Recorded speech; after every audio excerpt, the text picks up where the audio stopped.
My name is Julee Patterson, and our fight story is it's about the heart and souls of our 3 kids. I mean, right now, all 3 kids, they've accepted Christ and they love Jesus. So, I mean, the score is kind of in our favor. It looks like we're winning the fight, but it's far, far from over. I mean, Satan is a formidable enemy. I mean, he would like nothing more than to take one of them out. I think it's 1 Peter, I think it's 5:8. It says, the devil's like a roaring lion. He comes to steal, kill, and destroy. And we all know the devil doesn't play fair. I mean, he doesn't abide by the rules like we want. I think one of the first things you have to do is figure out what does the victory look like? And so for me, I want my kids, I want them to be married to Christian spouses. I want my grandkids to all follow Jesus and know him and love the Lord. I mean, that's what the victory looks like.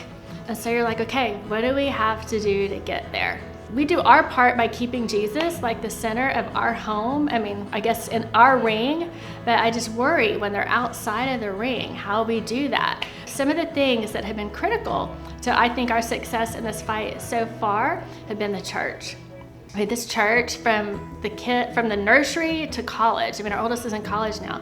The children's ministry, the youth ministry, these people have loved our children. They've faithfully taught them the word. And then the second thing is friends. Because of being so connected to the church, my kids have great Christian friends and they have parents that are like-minded. And I just think that's a really big advantage in the fight when your kids, friends, parents are all on the same page. And the last critical piece, the punch, I guess you would say, that we didn't know we needed is Christian education. That had never really been in our game plan. But at some point, the Lord put it on our heart that that's what we wanted for our kids. And we're very fortunate that he's provided jobs for Roger and myself to where that's financially possible. But I mean, just the people, the character of the people that are in their lives, their teachers and their coaches, and the Christian worldview that they're taught at their school. I mean, that's just worth every penny we spend. You'd think, okay, what's the score? What's the outcome here? What's this gonna look like? And right now, again, I think I already said this part, but it looks like we're winning at this point. But Roger is famous for saying, when he coaches a lot of kids things, this isn't very pastoral, but his famous quote is, step on their throats. And that's kind of like how I feel we have to be with Satan, because if we're not winning and taking steps, Satan's gaining ground. I mean, through technology, he's figured out how to get in every corner of the ring. I mean, he's everywhere. I mean, in the old days, we had to go out and find this stuff. But now, I mean, he's just seeped into our homes. But here's the deal. We know the outcome.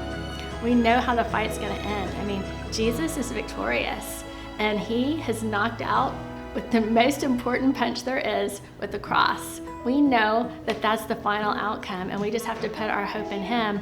And the lyrics to one of my favorite songs right now is, so when I fight, I'll fight on my knees with my hands lifted high, O Lord, because the battle belongs to you. And that's what this battle is. The battle's the Lord's, and we just have to be faithful to pray. And that's where we have to put our hope in the Lord.